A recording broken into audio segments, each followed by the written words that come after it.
fourth straight win. Thank you very much, gents. Yeah, I'd like to echo what Crepo said, a marked improvement going on there for Gambit, but we do need to dial in on that top lane matchup first, because you are the Rise Master, as we've seen here at the top of the show. And then you said there were whispers of the Cho'Gath maybe playing versus the Rise. What did you make of the matchup in the end on the Rise? So it's one of those things that, as I said earlier, I was jumping between games, and you know, a lot of the top laners in Europe have been playing it, and you see different matchups that kind of do better, perhaps. And I know that when you look at a player like Huni, he was saying he's played 30 games on Rise. You don't play 30 games without learning a champion's weaknesses as well. And certainly the Cho'Gath is a difficult matchup, but it essentially just makes it tough for Rise to actually output damage in the late game when Cho'Gath is around. And that is one of the key things that Fnatic and Gambit actually worked around really well this game. Yeah, and also not only knowing that you can do better in the late game, but also Reignover, we saw repeatedly going for that ganks until they got that Rise and got it killed. So you don't take any risks because you don't want to get him going no matter what.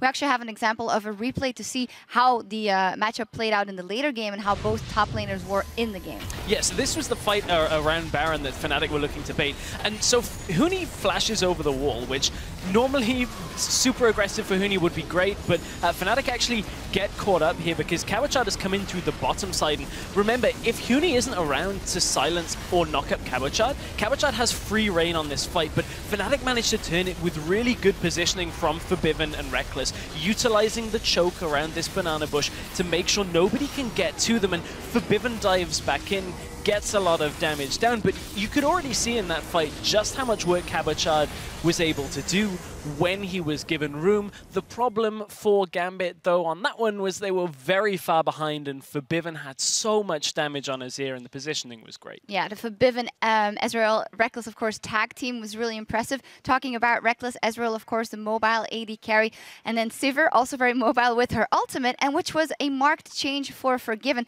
How did you end up seeing it in the game? Because he was very utility-based this time around, having that on the hunt, but still racking up that CS. Yeah, Forgiven played Sivir. I think that's the first like big kind of earth-shaking moment. I mean, I think Quickshot and Crepo tied into it very well, and the fact that, you know, all the way through Spring Split, everyone was playing Sivir, but Forgiven looked fairly comfortable on Sivir. As you said, got a lot of farm.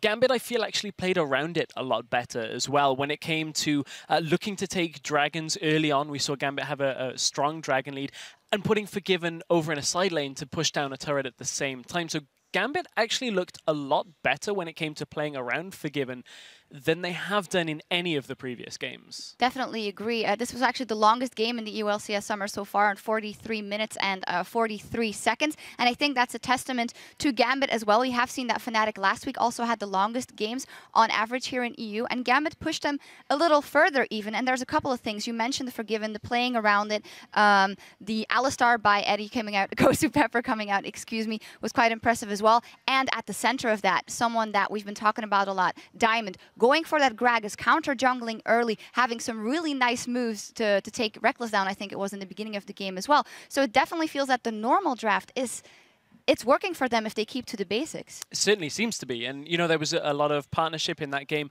between Diamond and Betsy in the middle lane. And Betsy got himself back onto an assassin. Those are the types of champions we've seen him do better on. And between the two of them, the early game pressure they applied on Forbidden was good, and they did manage to catch out Reignover a lot in the jungle, but Forbidden just farmed so well.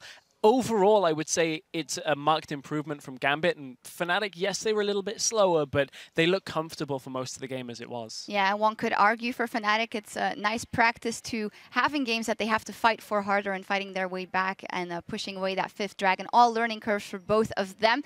We're going to take a break from this game because in just a few minutes, the Giants will take to the Rift against SK Gaming. But first, a look at how SK's longtime AD carry returned to the fold to fill some very big shoes.